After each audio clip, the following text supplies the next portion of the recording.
Um dos suspeitos do assassinato de sua mulher e filha é solto e Clyde parte para a vingança, decidido fazer justiça com as próprias mãos. Fala galera, eu sou o TK e hoje iremos falar sobre o filme O Código de Conduta. Então bora para mais um filme? Clyde é o inventor nato. Sua filha seguiu seus passos e fez uma pulseira para ele. A esposa de Clyde pede para ele abrir a porta e quando ele abre, é derrubado e dois assaltantes invadem a sua casa. Eles amarram as mãos de Clyde e saqueiam o lugar.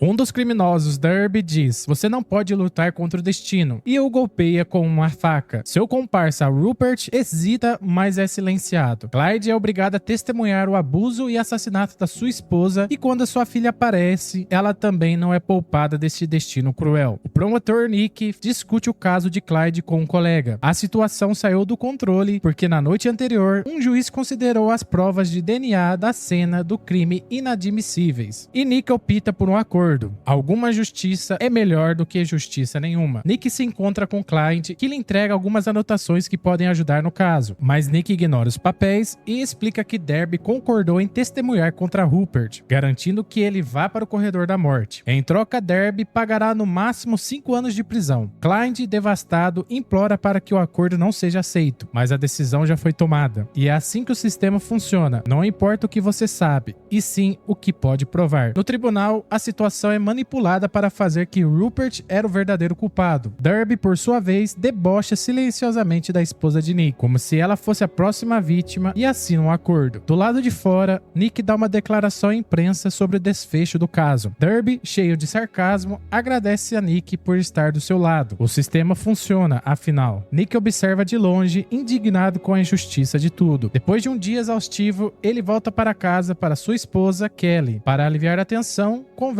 com a sua filha ainda na barriga da mãe. 10 anos se passam e sua filha cresceu, mas Nick continua tão ocupado quanto antes. Mais uma vez, ele precisa faltar ao recital da escola dela, o que irrita Kelly, que o acusa de negligenciar a vida da menina por causa do trabalho. Hoje é o dia da execução de Rupert por injeção letal, e Nick acompanha tudo ao lado de sua colega Sarah. Ele escolheu estar na execução em vez de estar no recital da sua filha. As últimas palavras de Rupert são de negação. Ele afirma não ter sido verdadeiramente responsável pela morte da família de Clyde, e isso incomoda Sarah e Nick. O processo segue, 3 substâncias são injetadas em uma ordem específica, mas, em vez de morrer de forma rápida e indolor, Rupert começa a convulsionar, grita de dor e sofre uma morte agonizante. O diretor da prisão alega que não tem culpa pelo sofrimento do condenado e que algo assim nunca havia acontecido antes. Nesse momento, um policial chega e entrega aos promotores uma garrafa com a frase: "Você não pode lutar contra o destino." Nick reconhece a mensagem imediatamente. A polícia investiga Derby e descobre seu paradeiro. Enquanto isso, Derby, cheirando um pouco de farinha, recebe um telefonema. A voz abafada revela tudo o que sabe sobre Derby, deixando-o paranoico. A voz manda ele olhar para a janela e ele vê os policiais cercando o local por todos os lados. Desesperado, Derby sai correndo e dispara contra os carros da polícia. Em seguida, recebe outra ligação da mesma voz misteriosa, que lhe dá um ultimato. Se quiser evitar a prisão, deve largar a arma e seguir em uma fábrica abandonada. E ele obedece. No caminho, tem a sorte de encontrar um policial dormindo dentro do carro. Sem hesitar, rouba sua arma e o força a dirigir até um local isolado. Lá, ele arrasta o policial para fora e o obriga a ajoelhar-se. Antes de apertar o gatilho, recebe mais uma chamada e descobre que seu salvador era na verdade Clyde. Derby tenta atirar, mas a arma estava sabotada. Em vez disso, é injetado com um soro paralisante e ele não pode se mexer, mas sente tudo. Clyde o leva para seu armazém. Ele preparou tudo para prolongar seu sofrimento pelo máximo de tempo possível. Antes de iniciar a tortura, Clyde relembra como é estar indefeso, exatamente como ele esteve há 10 anos. Você não pode lutar contra o destino. Ele dá play na gravação e começa a esquartejá-lo. Enquanto isso, Nick e Sarah discutem a sabotagem na execução de Rupert. Nick acredita que Derby não teria inteligência para arquitetar algo assim. Pouco tempo depois, a polícia encontra o corpo de Derby em 25 pedaços. Ele informa o Nick sobre a cena brutal. Sarah percebe que apenas uma pessoa teria motivo para isso, que é o Clyde. Nos últimos anos, ele vendeu todos os seus bens e comprou propriedades em lugares incomuns. Inclusive, ele é dono de um armazém que encontraram Derby. A polícia segue para a casa de Clyde, que ao ouvir as sirenes, calmamente começa a se despir. Eles o cercam e eles o recebem sem resistência, mas completamente nu. Preso, ele encara Nick com um olhar ameaçador ao ser levado para o carro. Na casa, casa, a polícia encontra livros sobre leis e um pedaço de jornal rasgado mostrando Nick apertando a mão de Derby. Já na sala de interrogatório, Clyde está algemado, mas sem provas concretas contra ele. A única esperança da polícia é arrancar uma confissão. Enquanto isso, a filha de Nick recebe um DVD, achando que era a gravação do seu recital. Ela implora para a mãe assistir, mas Kelly recusa, dizendo que vão ver juntos com seu pai. Sozinha, a menina coloca o DVD, mas em vez de ser do seu recital, vê Clyde mutilando Derby. Nick confronta Clyde sem demonstrar remorso, finge ter feito a coisa certa. Ele admite de maneira indireta que queria matar Derby e Rupert e passou anos planejando como faria isso. Nick interpreta isso como uma confissão e se levanta para sair. Ele afirma que tudo o que disse é inútil para a investigação, pois nunca admitiu diretamente os crimes. Nick insiste que todos sabem que ele é culpado, mas Clyde apenas responde: não importa o que você sabe, e sim o que pode provar.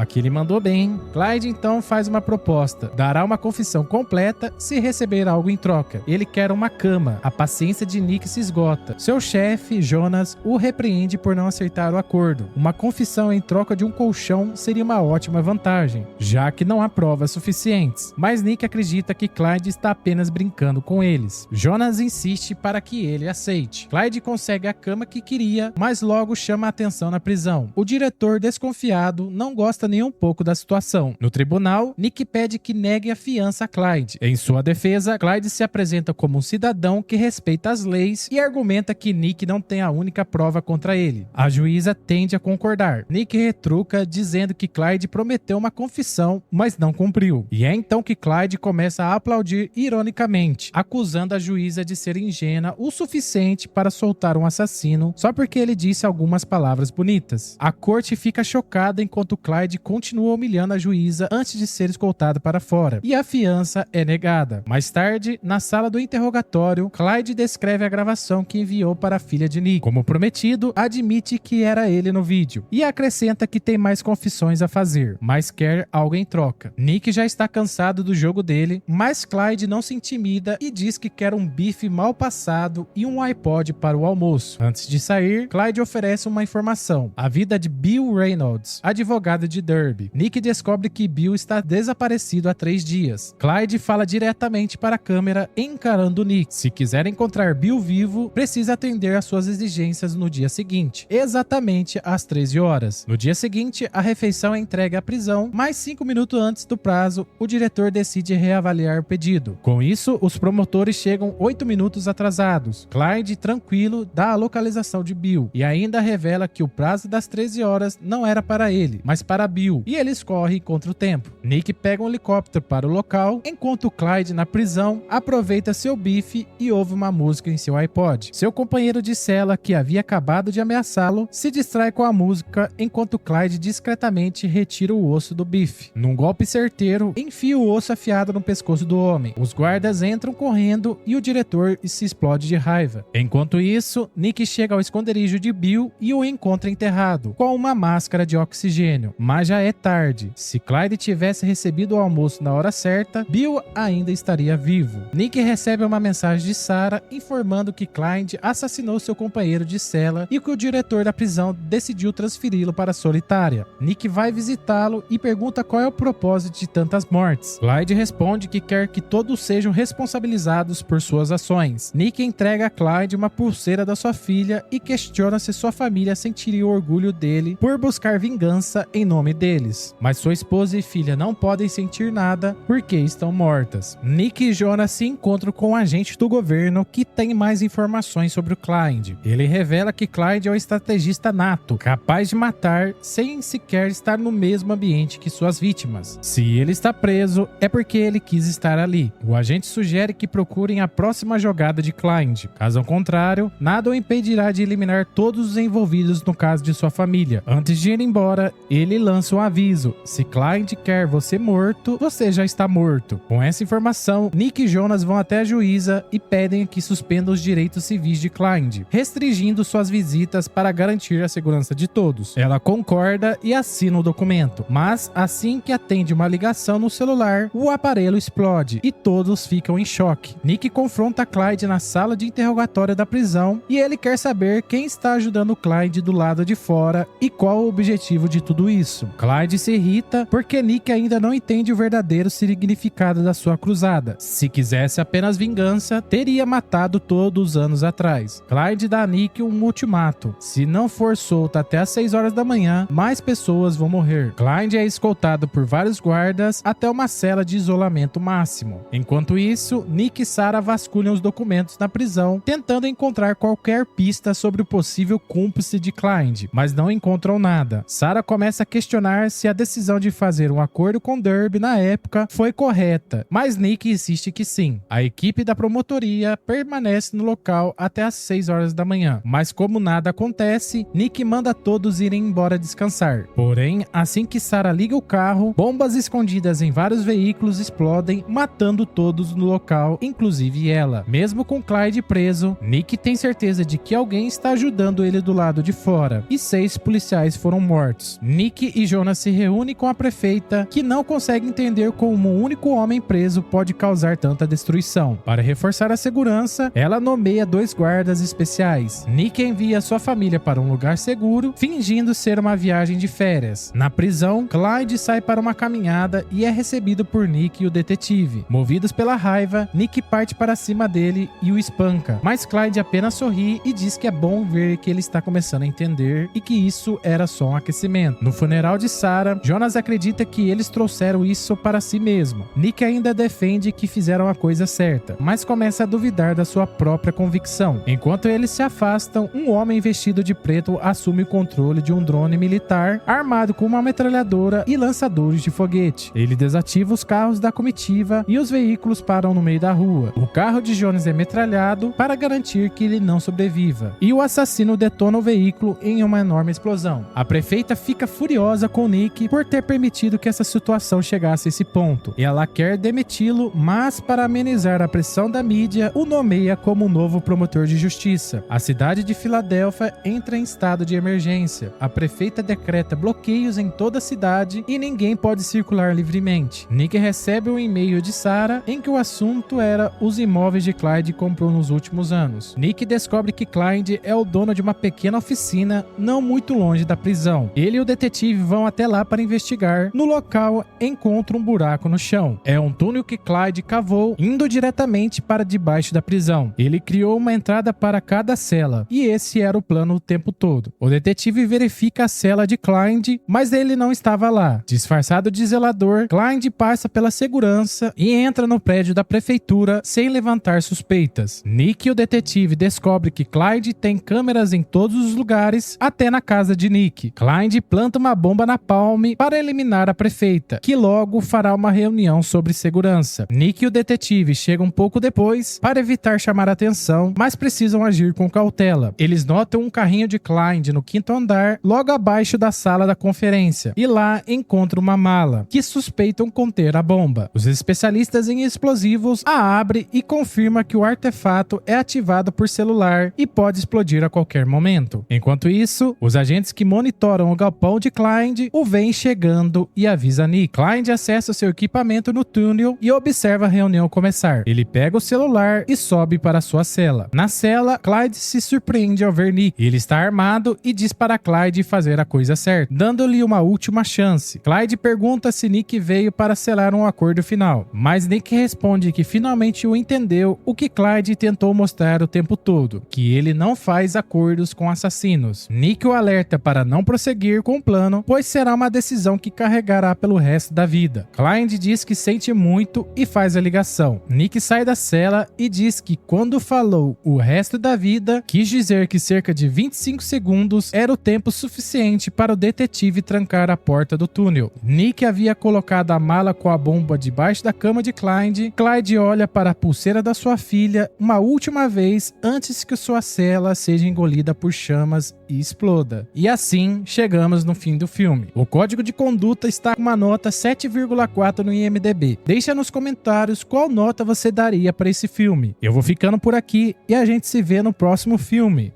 Pode ser?